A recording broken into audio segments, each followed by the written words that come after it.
Hi friends, இன்னைக்கு வந்து lemon வந்து ஹார்வெஸ்ட் பண்ண போகிறோம். இங்கே பாருங்க, ஒரே ஒரு லெமன்.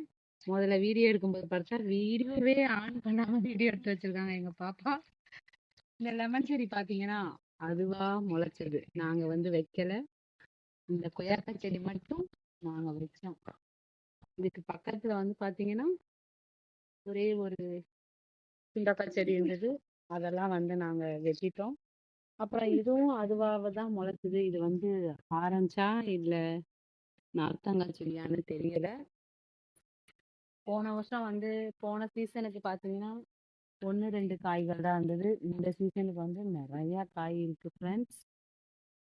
நிறைய லெமன் இருக்கு. ஆனா இதுக்கு முன்னாடி ஒரு 2 3 லெமன் வந்து பறிச்சிட்டோம்.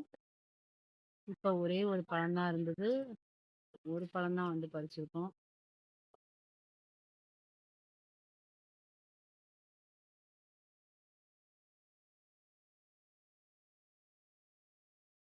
அப்படியே பாருங்க ஃப்ரெண்ட்ஸ், நாங்க வந்து சூரப்பழம் எங்க அப்பா பறிச்சோம் இல்லையா, எங்க அப்பா அந்த எப்படி இடத்த குடிக்கிறது? வந்து ஃபுல்லா க்ளீன் பண்ணிட்டோம். இப்போ ஒரே பெரிய கொள்ளையா வந்து தெரியும் உங்களுக்கு.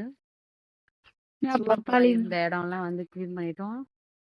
எங்க மாமியார் வந்து பாத்தீங்கன்னா அதை அடுப்பு எரிச்சுக்கிட்டு க்ளீன் இருக்கேன். பண்ணி எல்லாத்தையும் க்ளீன் பண்ணிட்டு சுத்தம் பண்ணிட்டு இருக்காங்க எங்க மாமியார். அந்த இடத்துல தான் சூரப்பழம் முன்னாடி பறிச்சு வீடியோ போட்டோம். இப்போ அதை எல்லாத்தையும் சுத்தம் பண்ணியாச்சு. இன்னும் கொஞ்சம் தான் இருக்கு.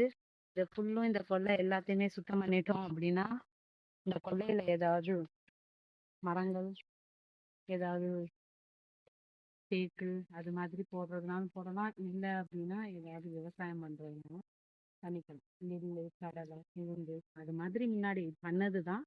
ஆனா அதுல நிறைய மரங்கள் போட்டனால அது என்னாச்சு அப்படின்னா கஜா புயலுக்கு அப்புறம் அது கீழே விழுந்து இதாச்சு.